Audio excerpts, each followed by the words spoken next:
Vamos falar de uma conexão muito poderosa. Como é que aquela luta que acontece dentro da gente impacta e muito o sucesso, o crescimento e o lucro nos negócios? Pois é, para quem é gestor, para quem é empreendedor, entender essa dinâmica não é só filosofia, não, ó, é estratégia pura. Olha, vamos mergulhar de cabeça nisso aqui.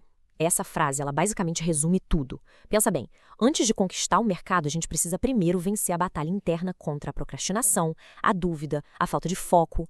O sucesso de um negócio, no fundo, não começa numa planilha de Excel, sabe? Ele começa quando a gente alinha o que a gente quer fazer com aquilo que a gente de fato faz no dia a dia. E onde é que acontece essa batalha, então? A fonte que a gente está analisando aponta para uma ideia lá de Romanos 7, que fala dessa briga entre a nossa intenção e a nossa ação. Sabe aquela sensação de querer fazer uma coisa boa, produtiva, mas no fim do dia a gente fez o contrário? É exatamente essa lacuna. Vencer a autossabotagem nos negócios é basicamente fechar esse buraco entre o querer e o fazer. Ok, mas como a gente descobre onde é que essa luta interna está pegando mais forte? Para isso, vamos para uma fase de autorreflexão. Existem duas perguntas que são cruciais, que funcionam como um verdadeiro diagnóstico, tanto para a vida pessoal quanto para os negócios. Olha só como o mesmo desafio aparece de jeitos diferentes. Na vida pessoal, a gente está falando daquela briga para manter a disciplina, para largar um hábito ruim. Já nos negócios, o problema é a falta de visão. É a empresa que opera no piloto automático do a gente sempre fez assim, sabe? A raiz do problema nos dois casos é a mesmíssima coisa, uma desconexão entre o que a gente sabe que precisa ser feito e a nossa capacidade de agir. E isso nos leva direto para um princípio fundamental, inspirado lá em Lucas 12, que é a chave para evitar crises. A ideia é muito simples.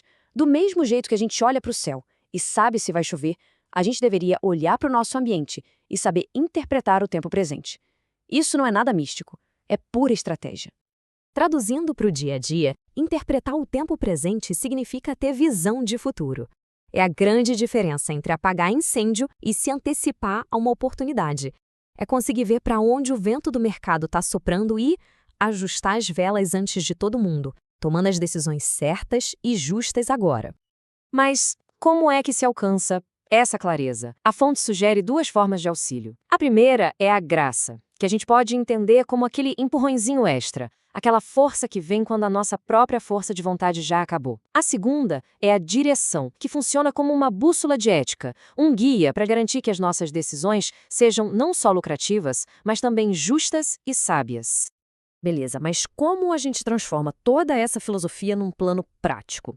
Pois é, esses conceitos todos dão origem a um framework com 5 pilares. Um plano de ação para qualquer líder que queira alinhar sua gestão com esses princípios. Então aqui está o plano de ação.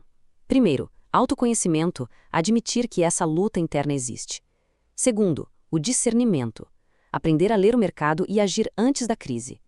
Terceiro, resolução ágil, matar os problemas no ninho, rápido. Quarto, um fundamento ético, que é a nossa bússola moral. E por último, confiança na graça, que é a humildade de entender que às vezes a gente precisa de uma força que vai além da nossa.